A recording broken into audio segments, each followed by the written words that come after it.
gimana kalau kita angkat tentang rumah darah, Pak? Rumah darah? Iya, rumah darah. Dengar-dengar sih, Pak, katanya memang rumah itu angker banget, serem banget. Awal-awal avant-garde, kemudian kami berpisah.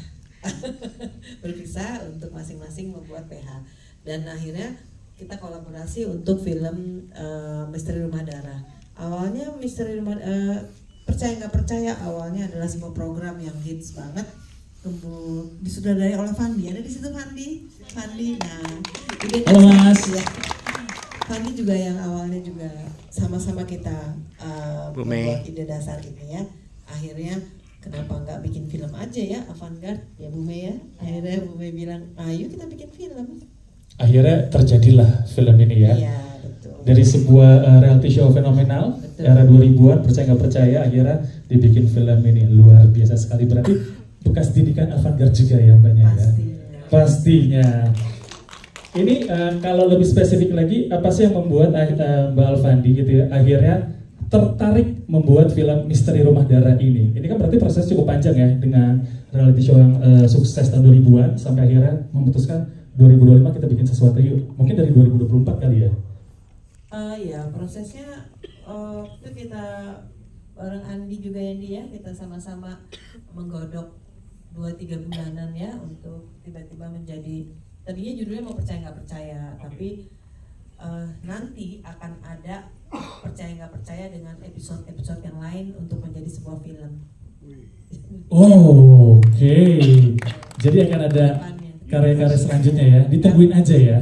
Karena kita percaya nggak percaya itu ada ratusan episode. Oke. Jadi kita mau ngangkat lah beberapa cerita dari episode-episode percaya nggak percaya. Yang fenomenal tentunya ya. Betul. Apakah Rumah Darah ini ada salah satu di episode percaya nggak percaya? Misteri Rumah Darah ini based on true event. Oke. True event adalah mengambil beberapa cerita dari percaya nggak percaya. Ada cerita mengenai rumah Pondok Indah, tapi nggak kita kasih judul Rumah Pondok Indah. Terus endingnya ada beberapa kita ambil dari beberapa episode dari percaya nggak percaya. Jadi ini gabungan. Oke, digabung, dikompil, akhirnya jadilah skenario ini gitu ya Mbak ya? Betul sekali. Oke, kalau begitu coba melipir ke sutradara dan juga penulis skenario Mas Andi Manopo. Boleh tepuk tangan, boleh tepuk tangan? Oke. Mas Andi, gimana Mas akhirnya ini kan reality show sangat besar ya Mas ya, terus akhirnya digarap di sebuah film, penulisan skripnya juga luar biasa Mas, harus dipikirin masak-masak, gimana Mas ceritanya Mas? Tes. Selamat sore, terima kasih buat teman-teman media yang sudah hadir. Sebenarnya prosesnya itu cepat banget ya, maksudnya di awal tuh kita ketemuan bareng sama Mbak Fani, Bumi, sama Mas Fandi juga untuk sekedar ngobrolnya kita bikin apa ya gitu kan. Akhirnya tercetus sebuah ide bagaimana kalau kita bikin film. Kebetulan kita juga eksis di film kan. Misalnya saya kalau di film saya sebagai post production supervisor sampai sekarang masih eksis. Akhirnya yaudah kita bikin, terus kita develop cerita bareng gitu kan. Tentunya ceritanya juga kita coba ngambil inspirasi dari beberapa tayangan yang seperti yang udah Bapak sebutkan. Terus tinggal kita ramu aja gitu kan. Penulisan skenario tuh hampir sekitar sebulan sampai 2 bulan ya Mbak ya? Baskoro ya? Ya, awalnya dengan Mas Baskoro. Lalu saya membantu untuk merapikan secara struktur karena saya melihat dari sudut pandang supaya efektif syutingnya gitu kan. Terus ngeditnya seperti apa gitu kan, karena memang saya basicnya editor juga sih, jadi ya seperti yang kita tonton sore ini. Luar biasa. Berapa kali revisi Mas? Revisi sendiri selama masih ada waktu saya revisi. Jadi total untuk skrip sendiri berapa bulan tuh Mas? Kurang lebih 2 bulanan. 2 bulanan? Iya. Kalau kesulitan yang paling sulit ketika membuat skrip ini apa sih Mas? Apakah tadi kan kalau dari Mbak Fani bilang kan mengkompil cerita-cerita dari bermacam-macam episode percaya nggak percaya Mas ya? Apakah cukup rumit dan riset juga nggak Mas? Lumayan rumit sih Mas ya, karena kan kita mikirin adegan satu dengan adegan lain supaya masuk, supaya continuity gimana. Ada benang merahnya ya? Iya, ada benang merahnya, itu yang lumayan agak sulit sih. Terus juga paling referensinya sempat melihat beberapa tayangan dari pihak percaya dan nggak percaya. Terus juga saya coba gimana meramu bahwa mungkin bisa enak nih dikasih ada fighting sedikit lah gitu kan, kayak gitu makanya ada adegan fighting di ending gitu. Betul, tadi cowok si Dito sama masnya ya. Nah, terus juga pada saat syuting juga ada masukan juga kadang dari para pemain ya, misalnya dari Wafi, dari Tian, terus dari Mas Emil. Mungkin giniin enak nih, giniin enak. Jadi memang jadi makin bagus gitu. Sama nggak tadi kan kalau kita nonton filmnya pemeran utama itu kan nyari banget tuh file-file percaya nggak percaya, dilakukan juga nggak sama Mas Andi? Wah, file-file lama nih kita cari juga biar berkesinambungan gitu ceritanya. Iya, tadinya mau cari referensi yang misteri yang Rumah Pondok Indah, tapi kan hilang tuh datanya. Sama. Itu zaman kita kecil Rumah Pondok Indah, sekarang rumahnya udah bagus banget. Jadi ya gitu, jadi terinspirasi, wah ini file nggak ada, coba kita bikin adegan nggak ketemu filenya gitu.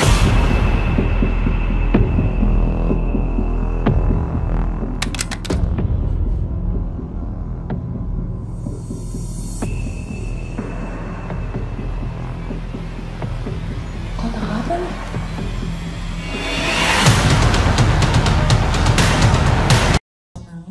Silakan, boleh dong. Oke, jadi ini adalah film pertama aku, teman-teman. Di sini pengalaman pertama aku berakting, di mana aku belajar semua hal di film ini. Aku belajar acting dengan Karasini. Sebelah situ Karasini. Tepuk tangan dong buat Karasini. Boleh berdiri Kak? Biar kelihatan Kak? Nah itu dia. Terima kasih Kak. Aku tahu acting itu seperti apa, pendalaman karakter itu seperti apa, bedah skrip bareng teman-teman, bareng Ibu Fani dan Mas Andi Manopo dan teman-teman yang lainnya yang sudah lebih dulu terjun ke industri film, dan ada teman-teman dari teater juga. Jadi menurut aku ini salah satu project yang personal karena ini project pertama aku sampai akhirnya aku bertemu dengan film-film lainnya. Kemudian kalau tadi pertanyaannya terkait dengan kejadian real, betul. Ada satu kejadian di mana aku retrokognisi namanya. Terus di situ aku ngelihat hantunya gendis di perkodok, perkodok sama Dito. Terus setelah adegan itu, kebetulan itu maghrib teman-teman. Setelah adegan itu makeup artist datang untuk ngelepasin softline aku. Sebenarnya aku skeptis sama hal-hal goib, tapi di sini terjadi, I don't know why. Terus pas dilepas softline-nya, kemudian aku ngeliat kaca, tiba-tiba aku ngerasa kayak, oh ini aku ya, ini jidatku, ini keringetku, ini rambut aku. Terus tiba-tiba pas dicopot satunya lagi, aku ngerasa sedih banget, sedih yang gak pernah aku rasain selama hidup aku, sedih yang berbeda gitu loh. Terus kemudian aku nangis-nangis, aku cuma teriak help, help, aku cuma teriak minta tolong. Terus kemudian Karasini juga bantu aku sebagai acting coach dan juga Astrada. Karasini cuma berdiriin aku dan Karasini ngobrol sama aku yang lagi nangis pada saat itu. Karasini bilang, halo Syafira, perasaan sedihnya sedang hadir ya. Kita minta maaf ya kalau Syafira perasaan sedihnya hadir di sini dan kita nggak izin dulu. Tapi boleh nggak balik lagi jadi Zihan yang ceria? Terus kemudian di situ aku langsung sadar. Besoknya mukaku bengkak sih kayak ikan Nemo. Dan sempat ditunda dulu kalau nggak salah sampai mukaku agak sedikit baik lagi, kembali lagi karena semuanya benar-benar bengkak kayak ikan. Itu pengalaman pertama dan mudah-mudahan pengalaman terakhir aku ya teman-teman. Itu aja sih paling. Nangisnya berapa lama berarti itu? Kenapa? Nangisnya berapa lama? Lama banget, dari setnya kan di atas sampai turun ke bawah, sampai aku ke ruangan talent itu aku masih nangis terus. Dito saksinya ya. Dia juga ikut sedih ngeliat aku nangis. Terus malamnya ada makeup artist yang juga kesurupan dan dia nggak mau ngeliat aku, nggak mau ngeliat aku. Jadi kalau dia ngeliat aku, dia bisa teriak-teriakan. Mana dia kesurupannya di ruang yang ada makanannya dan saya lapar pada saat itu. Waduh. Ke dalam. Itu modus namanya, sengaja dia makanannya nanti itu. Iya. Itu aja sih Pak. Itu aja pengalamannya ya. Dito ada nggak Dito? Coba.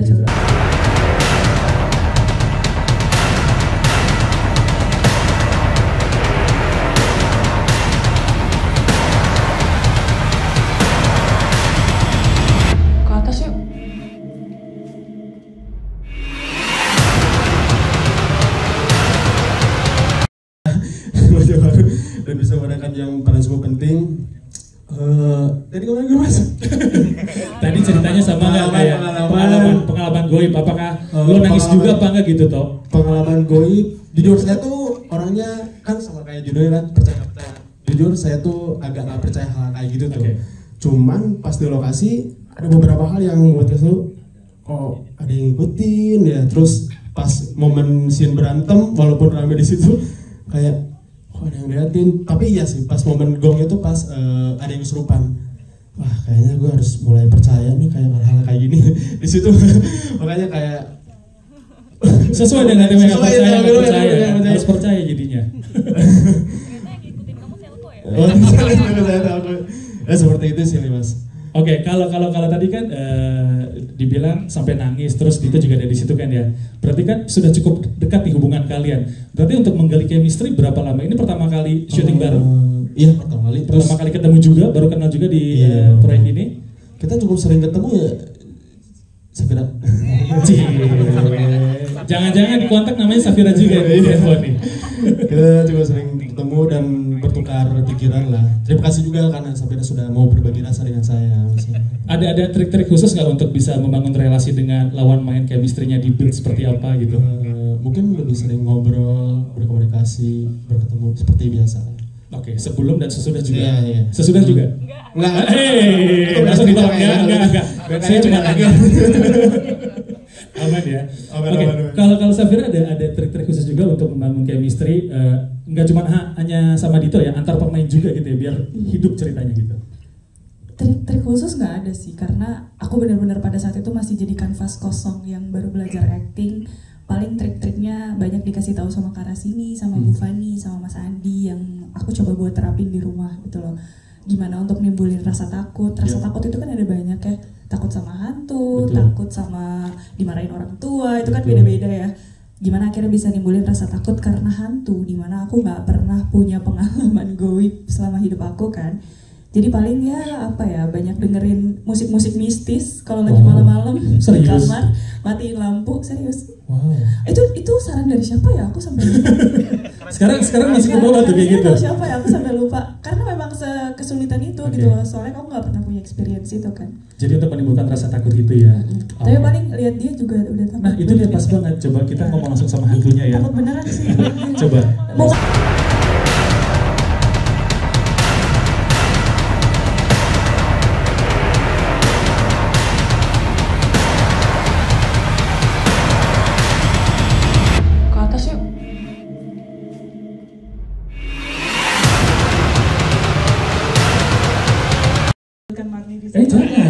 Jangan dong. Nanti kita diselipet semuanya. Gendis, ketawa dulu dong, ketawa dulu. Beda. Itu namanya ketawa karir ya. Gimana? Tadi kan semua pengalaman nih ada hal-hal goib ya terjadi ya. Nah kamu sendiri jadi goibnya nih di film itu. Iya. Aku takut ya jawabnya ya. Ini kan karakternya yang dibikin kan memang dari kisah yang mau nggak mau kan ada gitu yang asli, jadi kan kita harus hati-hati gitu kalau mainnya, apalagi pas waktu adegan-adegan sama Safira sama Dito itu memang bener-bener kalau aku sih perasaannya memang kayak hadir gitu, entah itu karena energinya lagi sama-sama atau apa gitu. Tapi ada satu momen dimana aku tuh bisa ngelihat wujudnya tapi nggak ngelihat wajahnya gitu. Aku takutnya template loh jawabannya ini. Aman. Ini kan pengalaman pribadi. Iya. Itu pernah, tapi itu di siang hari. Penampakannya di siang hari justru? Iya, di siang hari. Cuma nggak ngeliat wajahnya, bajunya sama, cuma rambutnya pendek. Itu kan kalau yang dilihat tadi kan rambutnya panjang, cuma ini pendek gitu. Nah kalau malamnya itu hawanya yang berasa, apalagi pas waktu yang di rumah atas, Safira, Dito, apalagi kalau pas aku ngeliat Dito, sumpah benci banget aku. Apa gimana ya? Itu berarti pas mendalami karakter banget itu Mbak Gendis. Iya. Sampai sekarang masih benci? Enggak. Oh, enggak. Jangan dong, jangan. Enggak. Itu pas waktu di momen-momen itu sih. Memang karena dekat, aku ngerasanya lebih dekat gitu lebih ke Safira sama Dito-nya, jadi momen-momen itu tuh benar-benar hadir gitu. Oke, ini kan tadi kan aku nanya juga kesulitan untuk dua pemeran utama juga ya. Penasaran sama hantunya, kesulitan nggak? Kesulitan apa jadi hantu, Mbak Gendis? ya pertama belum pernah meninggal ya. Satu, Itu betul. sulit. Kita semua juga sama di sini. Iya, itu sulit. Perasaannya sih. Jadi kalau aku pribadi kan belum pernah mengalami hal yang kayak gitu. Jadi aku mencari gitu loh. Ini tuh kenapa orangnya tuh kenapa sih sampai sedendam itu? Apalagi itu kan ditahan ya. Bukan yang teriak-teriak kayak gitu, enggak, itu makin ditahan. Jadi kalau makin ditahan tuh makin Nyesek. Iya, nyesek gitu. Itu sih. Itu yang paling sulit karena makin ditahan tuh makin nyesek. Cukup lama nggak untuk proses pelepasan menjadi karakter Marni itu? Setelah proses syuting. Ini kan juga salah satu film yang awal-awal aku belajar kan. Cukup lama. Sempat waktu itu maaf ya Mas gitu. Oh, baru minta maaf di sini. Kemarin kan minta maaf. Karena belum ada yang tahu. Jadi skripnya aku pernah buang karena saking stresnya. Kayak aku simpan dulu, aku pinggir-pinggirin gitu saking stresnya sendiri. Karena itu ditahan itu udah lama banget ditahan itu aku nggak pernah cerita sama siapapun, tapi ada momen di situ. Nah, barulah ada kesempatan lagi. Ternyata aku baru tahu cara melepas karakternya itu ada caranya. Jadi harus dihadirkan lagi, harus pamitan dengan baik-baik. Jadi biar nggak stres gitu. Oh, ada tips and triknya ya. Oke, sekarang karakternya udah nggak di dalam lagi kan ya? Marninya di sana kayaknya. Marni, kita panggil Marni, mana Marni? Marni.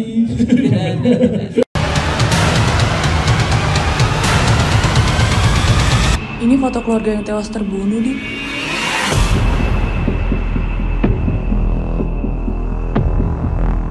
Kemarin saya pergi ke sana, Pak. Ke rumah darah. Sebuah film lagi, judulnya mungkin masih rahasia ya, karena belum dapat jadwal. Ya, kita pengen ini film kedua dan film-film lainnya akan muncul terus di produksi. Terima kasih. Siap, terima kasih Ibu.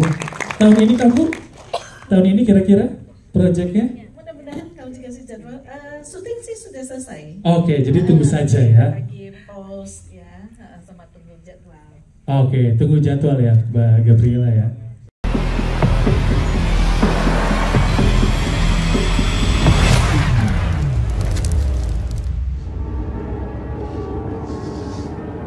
Dito. Jawab, Sumira! Kalau kita lihat setelah pandemi, film horor atau misteri itu cukup dominan in terms of jumlah dan juga capaian jumlah penonton. Bahkan kalau kita lihat di dua film terlaris sepanjang masa, itu dua-duanya berasal dari genre horor. Nah, ini menjadi kenapa bisa begini? Karena kalau kita perhatikan di seluruh Indonesia, genre horor atau misteri ini itu identik dengan adat istiadat dan kebiasaan di masyarakat. Misalnya kita lebih percaya hal-hal seperti itu. Misalnya kalau maghrib jangan main di luar karena nanti ada yang genderuwo atau apa.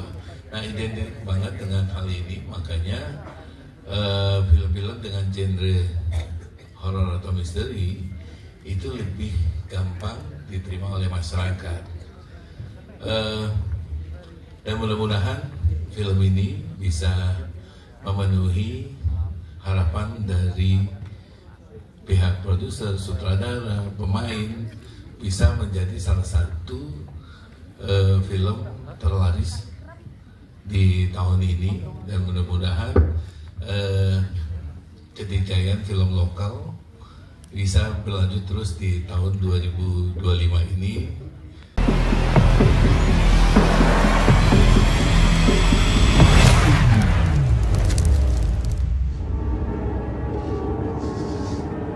Dito.